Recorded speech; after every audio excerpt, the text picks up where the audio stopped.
Hingga September 2025, belanja daerah Provinsi Sumatera Selatan baru terrealisasi sekitar 42,4%. Menurut Gubernur Sumatera Selatan, sebagian anggaran yang mengendap di kas daerah merupakan saving anggaran untuk membayar gaji pegawai.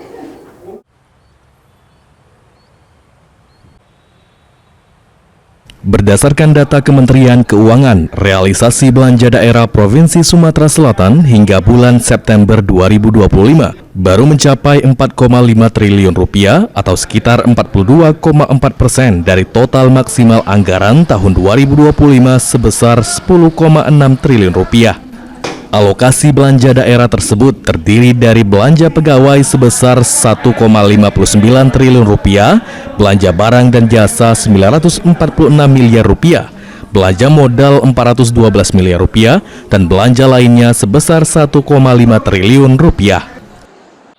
Menurut Gubernur Sumatera Selatan Herman Deru, realisasi belanja daerah yang baru 42,4% merupakan saving anggaran yang dilakukan pemerintah Provinsi Sumatera Selatan untuk membayar gaji pegawai di lingkungan pemerintah Provinsi Sumatera Selatan.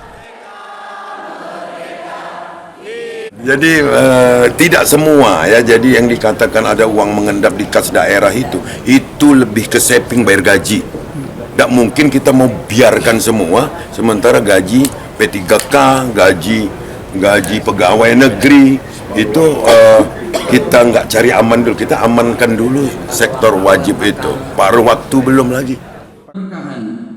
Selain itu, aktivitas belanja di lapangan yang baru 42% lantaran menggunakan proses tender, sehingga penyerapan belanja daerah tinggal proses pembayaran yang dilakukan oleh pemerintah kepada pihak vendor.